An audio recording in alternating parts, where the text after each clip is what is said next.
ഈ ഭാഗമായിട്ട് ചേർന്നൊരു കാര്യത്തെ കാണാം. രാവിലെ സമയത്തിന്റെ അകത്ത് ആത്മാവ് എന്റെ ചിന്ത കൊണ്ടുപോയത് എഫേസ്യ ലേഖനം 1-ാം അധ്യായം അതിന്റെ 20-ാമത്തെ വാക്യം.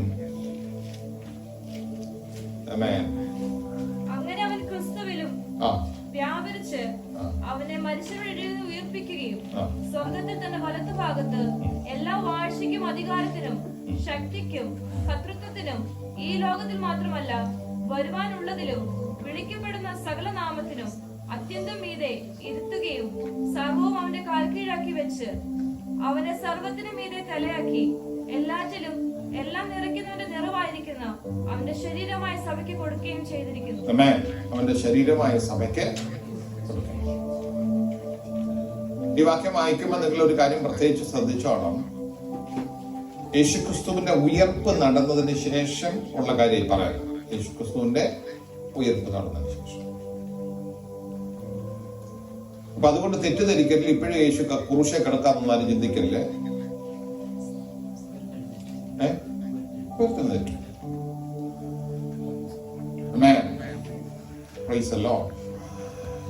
അപ്പൊ ഉയർത്തെഴുന്നേറ്റ എന്റെ കർത്താവിനെയാണ് നമ്മൾ സേവിക്കുന്നത്.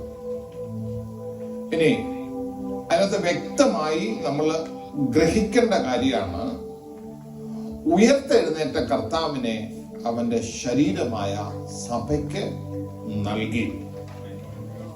മനസ്സിലായ പറഞ്ഞ അവന്റെ ശരീരമായ അല്ലെ നാം ആയിരിക്കുന്ന സഭയ്ക്ക് ഉയർത്തെഴുന്നേറ്റ കർത്താവിനെ നൽകി. ആമേൻ. ഇന്നും നമ്മുടെ നടുവിൽ കർത്താവ് വരുന്നു എന്ന് പറയുമ്പോൾ, കർത്താവ് ഉണ്ടെന്ന് പറയുമ്പോൾ, ഉയർത്തെഴുന്നേറ്റ എന്റെ യേശു ആണ് ഇന്ന് പകൽ നമ്മുടെ നടുവിൽ ഉള്ളത്. ഈ ഉയർപ്പ് നടന്നപ്പോ രണ്ട് കാര്യങ്ങൾ വ്യക്തമായി സംഭവിച്ചു. ഒന്ന്, നമുക്ക് യേശുവിനെ കിട്ടി.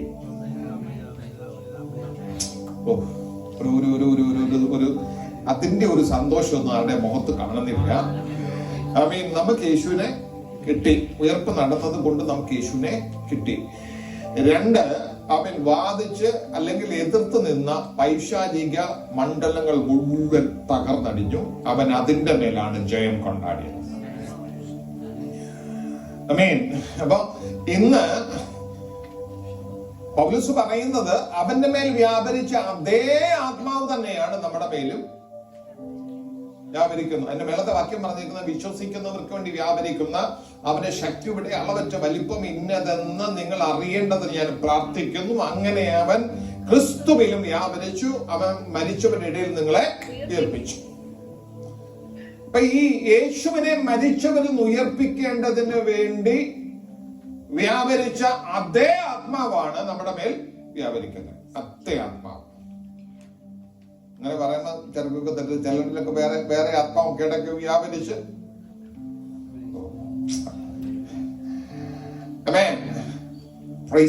നമുക്ക് പൊതുവിൽ എപ്പോഴും പറയാനുള്ള ഒരു കാര്യമുണ്ട്. പാസ്റ്റ് ഇപ്പൊ ഇങ്ങനെയൊക്കെ സംസാരിക്കുന്ന ചോദിക്കാം. നമ്മൾ ഇതിനകത്ത് വരുമ്പോൾ വ്യാപരിക്കുന്ന ആത്മാവ് അതേ ആത്മാവാ. ആമേൻ.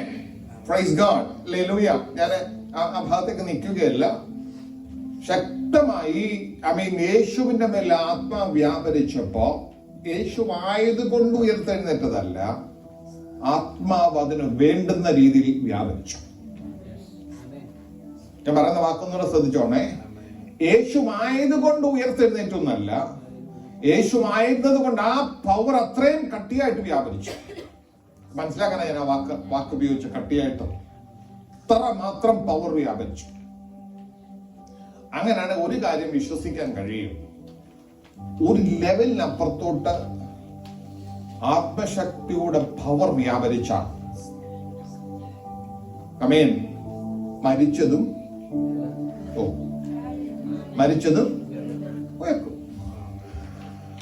ആമേൻ. നമ്മുടെ ശരീരങ്ങളിൽ പല രീതിയിലുള്ള കോശങ്ങളുണ്ട്. മരിച്ചുപോയി എന്ന് പറയുന്ന കോശങ്ങളൊക്കെ നമ്മുടെ ശരീരത്തിൽ ഉണ്ടെന്നേ.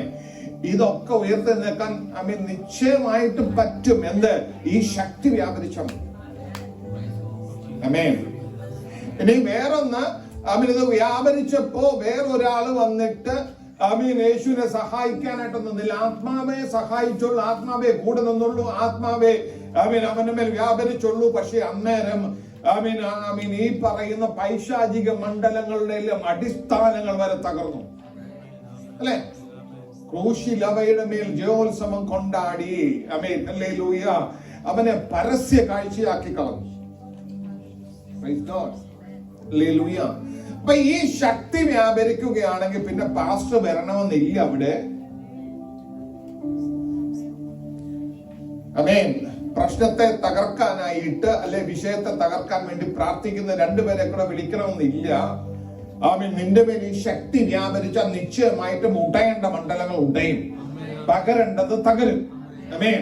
Price the Lord. അപ്പൊ ഈ പറയുന്ന നിങ്ങളൊരു കാര്യം തന്നെ വേദപുസ്തകത്തിനകത്ത് എനിക്ക് പ്രസംഗിക്കാനുള്ള ഒരു കാര്യമുള്ളൂ, ഒറ്റ കാര്യം എന്ന് പറഞ്ഞാല് എന്നും ദുഃഖവള്ളി പറഞ്ഞുകൊണ്ടിരിക്കാൻ എന്നെ കൊണ്ട് പറ്റത്തില്ല. ഒരു ദുഃഖവള്ളി ഉണ്ടെങ്കിൽ അതിനപ്പുറത്തൊരു ഉയർപ്പുണ്ടെന്നേ. ഞാൻ ആദ്യം പറഞ്ഞത് തെറ്റിച്ചല്ല പറഞ്ഞിരിക്കുന്നത്. ഉയർത്ത കർത്താവിനെ ഞാൻ സേവിക്കുന്നു, ഉയർത്ത കർത്താവിനെ സേവിക്കുന്നു. അതുകൊണ്ട് കാൽവറിയിൽ എന്റെ യേശു കേറിയില്ലെന്നല്ല ഞാൻ പറയുന്നത്, കേറിയത് കൊണ്ടാ നമ്മുടെ ജയം നടന്നത്. ആമേൻ. ഹല്ലേലൂയ. ഈ വചനം നിങ്ങൾ ഓരോരുത്തരെ ചിന്തിച്ചു നോക്കിയോ. ഒരു കാലഘട്ടത്തിൽ പ്രശ്നങ്ങളിലായിരുന്നു, വിഷയങ്ങളിലായിരുന്നു, അല്ലെങ്കിൽ ഈ പറയുന്ന ദുഃഖവെള്ളി പോലെ സങ്കടത്തിന്റെയും പ്രയാസത്തിന്റെയും നിരാശയുടെയും ഒക്കെ ഉള്ള ഒരു കാലഘട്ടമായിരുന്നു. നിങ്ങൾ ഓരോരുത്തരെയും ബൈബിളിനകത്ത് എടുത്ത് നോക്കിക്കോ. അവരുടെ അവസാനത്തിലേക്ക് വന്നപ്പോ അവരൊരു ഉയർപ്പിലേക്ക് വന്ന പോലെ. ആമേൻ. Praise the Lord. നമ്മൾ ഓരോരുത്തരുടെ ചരിത്രം എടുത്ത് നോക്കിക്കോ. ആമേൻ. ആ ചരിത്രത്തിനകത്ത് നിങ്ങൾ ശ്രദ്ധിച്ചേ. യോസഫിനെ ഒന്ന് എടുത്തേ. യേശുക്രിസ്തുവിന്റെ ഉയർപ്പിന് മുമ്പുള്ള കഥയാണ് ഞാൻ പറയുന്നത്. യോസഫിനെ ഒന്ന് എടുത്തേ. പുസ്തകം എന്താ പറഞ്ഞിരിക്കുന്നത്? യോസഫ് ഒരു സ്വപ്നം കണ്ടു എന്നുള്ളത് ശരിയാ. ആമേൻ. ആമേൻ. അത് കഴിഞ്ഞിട്ട് അവന്റെ മുമ്പിൽ പൊട്ടക്കിണർ വന്നു. അവിടെ അവസാനിച്ചില്ല. അവൻ പൊത്തിപ്പേറിന്റെ ഭവനം വന്നു, അവിടെ അവസാനിച്ചില്ല. Praise God. ആമേൻ. അല്ല, കാരാഗ്രഹം വന്നു. അവിടെ കൊണ്ട് നമ്മളെ പോലെ തന്നെ ചിന്തിക്കുന്ന ഒരാളാണ് യോസഫ് എന്ന് ഞാൻ വിശ്വസിക്കുന്നത്. അങ്ങനെയാണെങ്കിൽ യോസഫ് അന്നേരം ആ കാരാഗ്രഹത്തിൽ കിടന്നുകൊണ്ട് അവസാനം ഈ പോകുന്ന പാനപാത്രവാഹകന്റെ അടുത്ത് പറയുന്ന ഒരു വാക്കുണ്ട്. നീ അവിടെ ചെന്ന് ഈ രാജാവിന്റെ മുമ്പിൽ ഈ പാനപാത്രം ഒഴിച്ചു കൊടുക്കാൻ നിനക്കൊരു സമയം കിട്ടുമല്ലോ, അന്നേരം നീ എന്നെ കൂടെ നോർത്തോണം, എന്നാ എന്നെ ഒന്ന് റെക്കമെൻഡ് ചെയ്തേക്കണെന്നല്ലേ പറഞ്ഞത്. Price the Lord. ഹല്ലേലൂയ. അപ്പൊ എന്ന് പറഞ്ഞാൽ ഈ കാലങ്ങൾ കഴിഞ്ഞ് സമയങ്ങൾ പോയി കഴിഞ്ഞപ്പോഴത്തേക്ക് അദ്ദേഹത്തിന്റെ സ്വപ്നത്തിന്റെ ആ ചൂടൊക്കെ പോയി. ആമേൻ. ഹല്ലേലൂയ. എനിക്ക് ഈ മെസ്സേജ് പറയാൻ ഒരു ഇച്ചിരി നല്ല പ്രഷർ, നല്ല ഒരു ഫോഴ്സ് ഉണ്ട്. എന്നറിയോ, സാം സംസാരിച്ചപ്പോൾ വളരെ ക്ലിയർ ആയിട്ട് പറഞ്ഞു, നീ കിട്ടിയ വാഗ്ദത്തത്തെ പിടിച്ച് നീ ഇതുവരെ വന്നു, ഇവിടെ കൊണ്ട് പിന്നെയും അതിന്റെ ക്ഷീണിച്ചു, അത് കൈവിട്ടു പോയി പറഞ്ഞ പോലെ നിൽക്കുന്ന സമയത്തും വാക്ക് പറഞ്ഞവൻ മാറുന്ന ദൈവമല്ല.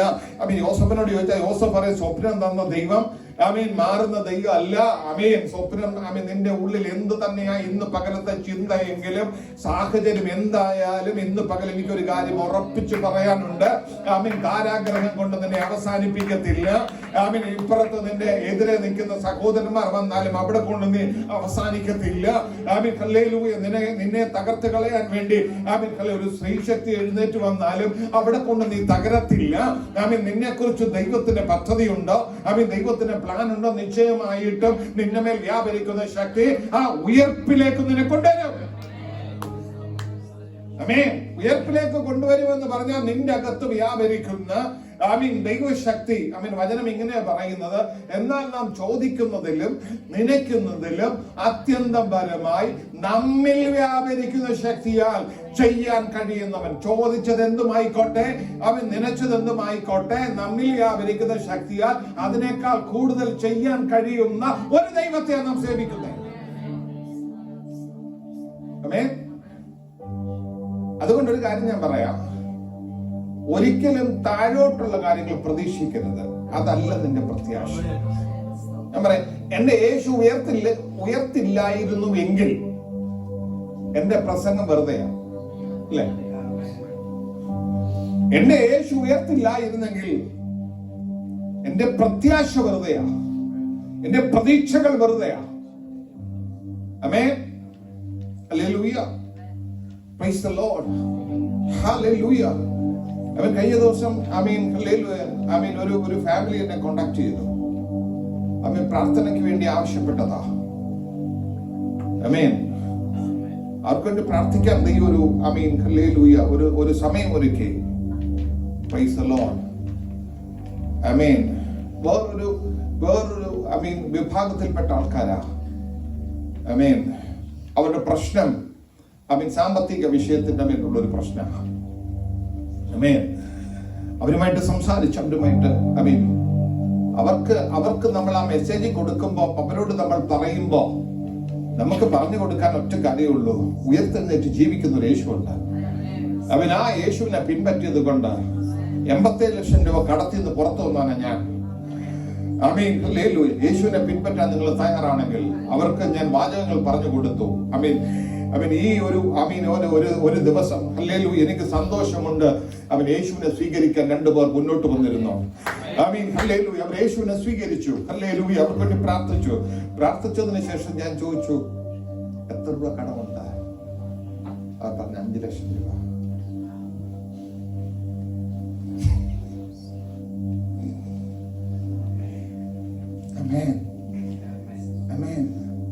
പക്ഷെ ഒരു കാര്യം പറയട്ടെ, ഒരു വാക്ക് ഞാൻ പറയാം.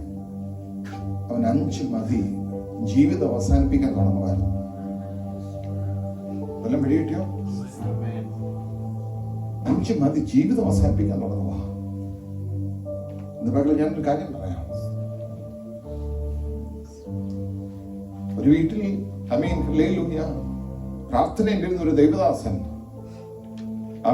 ഈ കുടുംബത്തിന് അവർ ആത്മഹത്യയിലേക്ക് പോകുന്നു എന്ന് അദ്ദേഹത്തോട് ആത്മാവ് പറഞ്ഞു.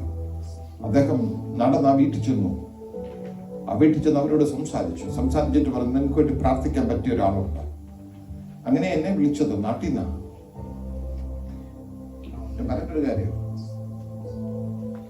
1 കോടി വന്നാലും ജീവനോടെ ഇരുന്നത് എന്റെ ദൈവം ജീവിക്കുന്നു എന്ന ഒരു ബോധ്യമുള്ളത് കൊണ്ടാണ്. നീ ഇന്ന് പകൽ എന്തെല്ലാം വിഷയങ്ങളിലൂടെ പോകുന്നെങ്കിലും, എന്തെല്ലാം കാര്യങ്ങളിലൂടെ പോകുന്നെങ്കിലും, ചെറുതായിരിക്കാം വലുതായിരിക്കാം, ഈ ഉയർപ്പ് നടന്നത് കൊണ്ട് ഒരു സാധ്യത ഇവിടെ കിടക്കുകയാണ്. ഇന്ന് നീ ആയിരിക്കുന്ന പ്രശ്നം എന്തായാലും എന്തോ ആയിക്കോട്ടെ, അതിനകത്തുനിന്ന് പുറത്തു വരാൻ നിനക്ക് ഇതിനകത്തുനിന്ന് ഒരു ഉയർപ്പുണ്ടെന്ന് ഇന്ന് പകൽ നിനക്ക് വിശ്വസിക്കാൻ കഴിയുമെങ്കിൽ ഇന്നത്തെ നിന്റെ സാഹചര്യത്തെ തിരുത്തി എഴുതുന്ന ഒരു അനുഭവം ഉണ്ടാകുമെന്ന്, ഇന്നത്തെ നിന്റെ സാഹചര്യത്തെ മാറ്റുന്ന ഒരു അനുഭവം ഉണ്ടാകുമെന്ന്, നിനക്കൊരു പ്രതീക്ഷ തരുന്ന ഒരു ഉയർപ്പ ഇന്ന് പകൽ എന്റെ ദൈവത്തെ ഞാൻ പ്രസന്റ് ചെയ്യുമ്പോ അയ്യോ ഇത്രയും കാലമായി ഒരുപാട് വാഗ്ദത്തങ്ങൾ കേട്ടതാ, ഒരുപാട് അനുഭവങ്ങളിലൂടെ വന്നതാ, എന്നിട്ടും എന്തുകൊണ്ടാ ഇവിടെ ഇങ്ങനെ എന്നൊക്കെ നിന്റെ ഉള്ളു പറയുമ്പോ ഇന്ന് പകൽ ഈ ദൂത് നിന്റെ അകത്ത് കയറട്ടെ. ഉയർപ്പ് നടന്നത് കൊണ്ട് നിനക്കൊരു പ്രത്യാശയുണ്ട്. എന്റെ ദൈവം ജീവിക്കുന്നു. നിനക്കെതിരെ നിന്ന വ്യക്തികൾ ഉണ്ടായിക്കോട്ടെ, നിനക്കെതിരെ നിന്ന പൈശാചിക മണ്ഡലം ഉണ്ടായിക്കോട്ടെ, നിനക്കെതിരെ വാത് കെട്ടിയവരുണ്ടായിക്കോട്ടെ, വാക്ക് പറഞ്ഞവരുണ്ടായിക്കോട്ടെ, കല്ല് തകർത്ത് കളയുമെന്ന് പറഞ്ഞവരുണ്ടായിക്കോട്ടെ, ഇതെല്ലാം ഉണ്ടായിക്കോട്ടെ, പക്ഷേ അതിന്റെ നടുവിൽ എന്റെ ദൈവം ജീവിക്കുന്നുവെന്ന് ഈ ഉയർപ്പ് നിനക്ക് തരുന്ന ഏറ്റവും നല്ല സന്ദേശം ഇതാണ്. എന്ത് സാഹചര്യമായിക്കോട്ടെ. മാസ്റ്റർ ഞങ്ങളുടെ വിഷയം മാസ്റ്റർക്ക് അറിയത്തില്ല. അയ്യോ എനിക്കറിയണ്ടെന്നേ, എനിക്ക് ഒറ്റ കാര്യം പറഞ്ഞു തരാനുള്ളൂ. ഈ വിഷയങ്ങൾ എന്തായാലും അതിന്റെ നടുവിൽ നിന്നെ വിടിവിക്കാൻ കഴിയുന്ന ഒരു കർത്താവ് ഉയർത്തിട്ടുണ്ടെന്ന്. അവനെ അടക്കാനായിട്ട് മരണത്തിന് കഴിഞ്ഞില്ല. അങ്ങനെ വചനം പറഞ്ഞിരിക്കുന്നത് അവനെ പിടിച്ചു വെക്കാൻ മരണത്തിന് കഴിഞ്ഞില്ലെന്ന്. ആ രാജ്യത്തിന്റെ നിയമത്തിന് കഴിഞ്ഞില്ല, ആ കല്ലറയുടെ പവറിന് കഴിഞ്ഞില്ല, അതിനുമേൽ വെച്ച സീൽ മുദ്രയിട്ടത് അതിന് കഴിഞ്ഞില്ല. ആ രാജ്യം, ആ ദേശത്തെ ജനമെല്ലാം ഒരുമിച്ച് ഇനി നസ്രായൻ ഇല്ലെന്ന് പറഞ്ഞിടത്ത് വാഗ്ദത്തം എങ്ങനെയായിരുന്നോ അതുപോലെ പുറത്തു വന്നുവെങ്കിൽ ഈ പകൽ എനിക്കറിയില്ല ആരോടാ ദൈവം ഇടപെടുന്ന ചോദിച്ചാൽ എനിക്കറിയില്ല. ഞാൻ ഹല്ലേലൂയ ദൈവം എന്നോട് അങ്ങനെ പേഴ്സണലി ആരെ എന്നൊന്നും പറഞ്ഞില്ല. പക്ഷെ എന്നോട് അകത്ത് ആത്മാവ് ശക്തമായിട്ട് പറയുന്നു, നീ ഇന്നായിരിക്കുന്ന സാഹചര്യങ്ങൾ വെച്ച് പുറമെ ആരും കാണുന്നില്ലായിരിക്കും, പുറത്തുള്ള ആൾക്കത് മനസ്സിലാകുന്നില്ലായിരിക്കും. ആരുടെങ്കിലും പറയാൻ നിന്റെ മനസ്സ് വിതുമ്പിയാലും പറയാൻ പറ്റത്തില്ലായിരിക്കും. ഹൃദയത്തിന്റെ അകത്ത് നിറഞ്ഞു നിൽക്കുന്ന വേദനയുമായിട്ട് ഇന്ന് പകൽ ഉയർപ്പ് നടന്ന ദിവസം ദൈവസന്നദ്ധിയിലാണ് കടന്നു വന്നിരിക്കുന്നത്. എനിക്കൊരു കാര്യം പറയാനുണ്ട്, എന്റെ യേശു ഉയർത്തെഴുന്നേറ്റ് ഇന്നും ജീവിക്കുന്നു, ഇന്നും ജീവിക്കുന്നു, ഇന്നും ജീവിക്കുന്നു. ഇന്ന് പകൽ നിന്റെ വിഷയം എന്തായാലും അതിനുമേൽ എന്റെ യേശു ജീവിക്കുന്നു.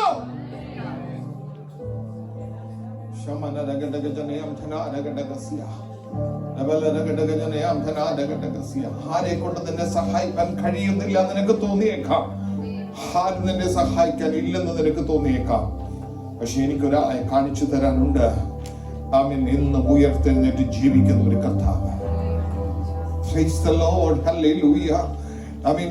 നമ്മുടെ മനസ്സ് എന്തുമായിക്കോട്ടെ പ്രിയമുള്ളവരെ, ഞാൻ പറയുന്ന യോസഫ് മനസ്സുകൊണ്ട് തകർന്നിട്ട് കൂടെ കിടന്ന് കൂടെ കാരാഗ്രഹത്തിൽ ഉണ്ടായിരുന്ന പാനപാത്രവാഹനോട് പറഞ്ഞു, നീ ഒരിക്കൽ. അപ്പോ എന്ത് വ്യാഖ്യാനമാവും പറയുന്നത്?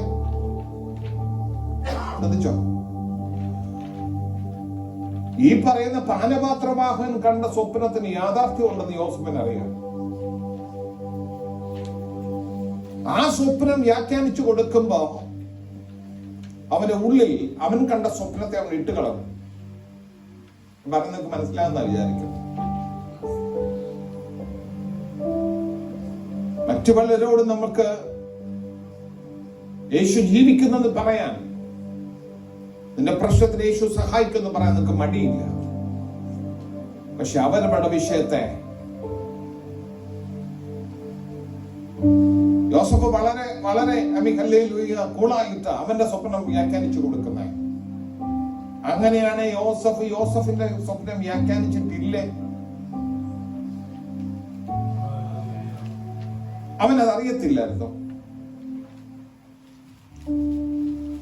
ഇനി രാജകൊട്ടാരത്തിൽ വിളിച്ച് രാജാവിനോട് ആ സ്വപ്നം വ്യാഖ്യാനിച്ചു കൊടുക്കുമ്പോ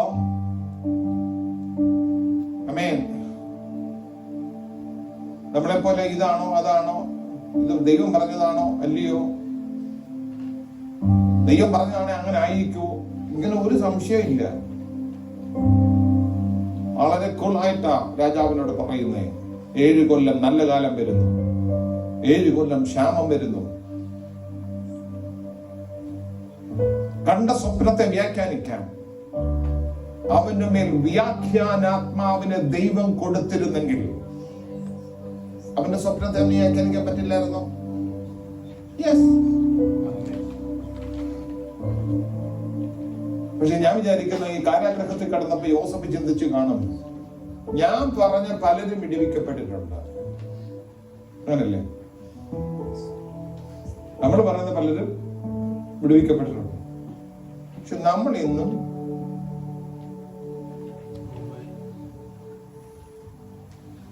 ഞാൻ ഈ പറയുന്ന പോലെ ചിന്തിച്ചു ആരോ ഇതിനകത്തിരിപ്പുണ്ട്. ചുമ്മാ ഒരു വാക്കിന്റെ വായി വരത്തില്ല. ആമേൻ. എനിക്കൊരു കാര്യം ഉറപ്പായിട്ട് പറയാം.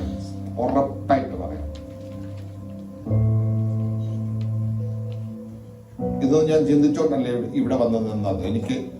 എനിക്ക് എഴുന്നേറ്റ് നിൽക്കുമ്പോ എന്തോ പറയണത് പോലും അറിയാതെ ഞാൻ വന്നേ. പക്ഷെ ഈ വാക്കുകൾ വരുമ്പോ എനിക്കൊരു കാര്യം അറിയാം, ഇത് ലൈവായിട്ട് ദൈവിക ഇടപെടലാണ്. ആമേൻ. അങ്ങനെ ഉണ്ടെങ്കിൽ നീ പറഞ്ഞ വാക്കുകൾ മറ്റു പലർക്കും ഗുണം ചെയ്തുവല്ലോ എന്ന് ചിന്തിച്ചു തന്നെ ഇരിക്കുമ്പോ, എന്റെ ദൈവം ആർക്കും കടക്കാരനല്ല.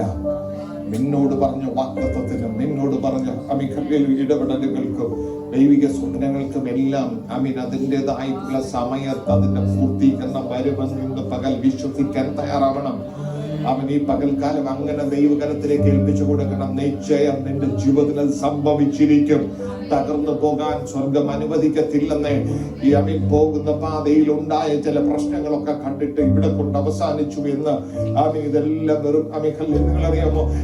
ദാവീദ് ഒരിക്കൽ വിളിച്ചു പറയുന്നുണ്ട്, ഹല്ലേലൂയ, എന്നോട് പറഞ്ഞ പ്രവാചകൻ പോലും ഭോഷ്ക പറഞ്ഞ്. അങ്ങനെ സങ്കീർത്തനക്കാരൻ പറയുന്നത്, ദാവീദ് പറയുകയാ, ഹല്ലേലൂയ, സകല മനുഷ്യനും ഭോഷ്ക് പറയുന്നു എന്ന് ഞാൻ എന്റെ പരിഭ്രമത്തിൽ പറഞ്ഞു. ഞാൻ ചോദിച്ചു, ദാവീദ് എന്താ അങ്ങനെ പറയാൻ കാര്യം? ഹല്ലേലൂയ, എന്റെ തലയിൽ അഭിഷേക തൈലം ഒഴിച്ചിട്ട് ഇസ്രായേലിന്റെ പ്രഭുവായിട്ട് ഞാൻ നിന്നെ അഭിഷേകം ചെയ്തിരിക്കുന്നു എന്ന് വാക്ക് കേട്ടു. ഹല്ലേലൂയ, അന്ന് മുതൽ എന്റെ പ്രശ്നം കൂടി. പറഞ്ഞ ശമൂവേൽ ഒരുപാട് പേരോട് പറഞ്ഞതൊക്കെ നടന്ന് ഞാൻ കണ്ടിട്ടുണ്ട്. ഹല്ലേലൂയ, ഒരുപാട് പേരോട് പറഞ്ഞതൊക്കെ യാഥാർത്ഥ്യം ഉണ്ടായിരുന്നു. പക്ഷെ എന്നോട് പറഞ്ഞതിന് മാത്രം എന്നോട് പറഞ്ഞതിന്, ആ പാസ്റ്റർ പറഞ്ഞ പലരോട് പറഞ്ഞത് നടന്നു, പക്ഷെ എന്നോട് പറഞ്ഞതിന് മാത്രം അങ്ങനല്ലേ? അങ്ങനെ ചിന്തിക്കുന്ന ആരും ഇതിനകത്തിരിപ്പുണ്ട്. പാസ്റ്റർ പറഞ്ഞ പലരോട് പറഞ്ഞത് നടന്നു, എന്നോട് പറഞ്ഞ മാത്രം. എന്റെ ദാവീദ്, നിന്നെ ആ സിംഹാസനത്തെ കൊണ്ടിരുത്താമെന്ന് ദൈവത്തിന് ഉറപ്പുണ്ടായിട്ട പ്രവാചകൻ നിന്റെ വീട്ടിലിരുത്താൻ, അവിടെ ഇരുത്താമെന്ന് ഉറപ്പുണ്ടായിട്ട പ്രവാചകനെ നിന്നോട് ഇടപെടാൻ വേണ്ടി അയച്ചത്. അങ്ങനെയാണെങ്കിൽ ഇന്ന് പകൽ ഹല്ലേലൂയ, ജീവിതത്തിന്റെ എന്ത് തകർച്ചയുടെ നടുവിലും, എന്ത് പ്രശ്നത്തിന്റെ നടുവിലും, എന്ത് സാഹചര്യത്തിന്റെ നടുവിലും ഇന്ന് പകൽ ഒന്ന് വിശ്വസിക്കാൻ കഴിയണം. ഹല്ലേലൂയ, എന്നെ വിളിച്ച ദൈവം വിശ്വസ്തനാ. ഹല്ലേലൂയ, മരിച്ച് കല്ലറയ്ക്കകത്ത് ഒതുങ്ങിപ്പോയവനല്ല, ഉയർത്തെഴുന്നേറ്റ് ഇന്നും പിതാവിന്റെ സന്നദ്ധയിൽ ജീവിക്കുന്നവനാ. അവനെ എനിക്ക് വേണ്ടി നൽകിയിരിക്കുകയാ. ഞാൻ അവന്റെ ശരീരമായ സഭയുടെ അംഗത്വമായിരിക്കുമ്പോ എനിക്ക് വേണ്ടി നൽകിയിരിക്കുകയാ. ഇന്ന് പകൽ കണ്ണുകൾ അടയ്ക്കാം. ദൈവസന്നദ്ധത്തിലേക്ക് നമുക്ക് ഏൽപ്പിച്ചു കൊടുക്കാം. Price the Lord, hallelujah. ദൈവത്തിന്റെ കൃപ വ്യാപരിക്കുന്ന പകലായി ഇന്ന് പകൽ ദൈവകരത്തിൽ നമ്മെ സമർപ്പിക്കുമ്പോ ഹല്ലേലൂയ, ഹൃദയത്തിനുള്ളിൽ നിന്ന് വിശ്വാസം ഒന്ന് ബലപ്പെടുവാനിടയാകട്ടെ.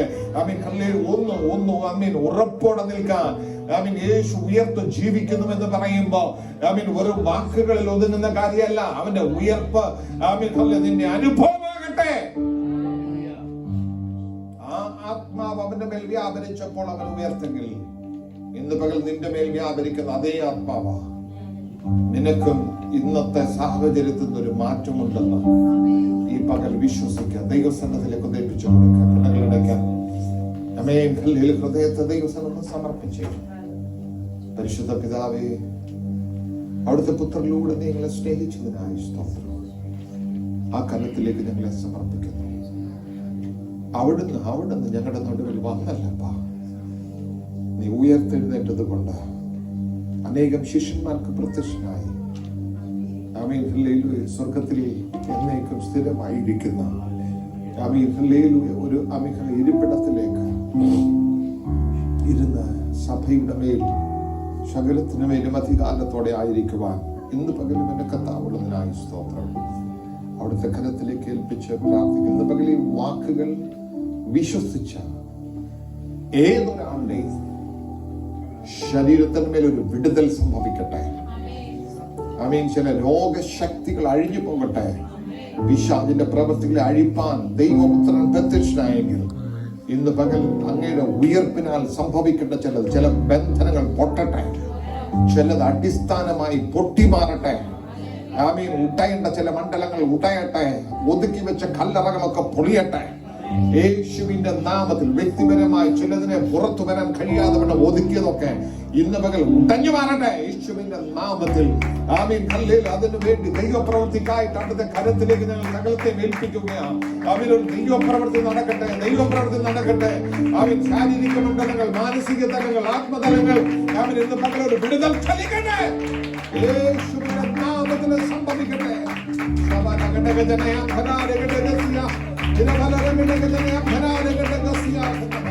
വ്യക്തികൾ നിന്നെ ഒതുക്കി കളഞ്ഞത് ഐശാരിക മണ്ഡലം നിനക്ക് നേരെ നിന്ന സകല മേഖലകളെ ഇന്ന് മകൾ മാത്രമല്ല യേശുവിൻ നാമത്തിൽ ബ്രേക്ക് ചെയ്യുക.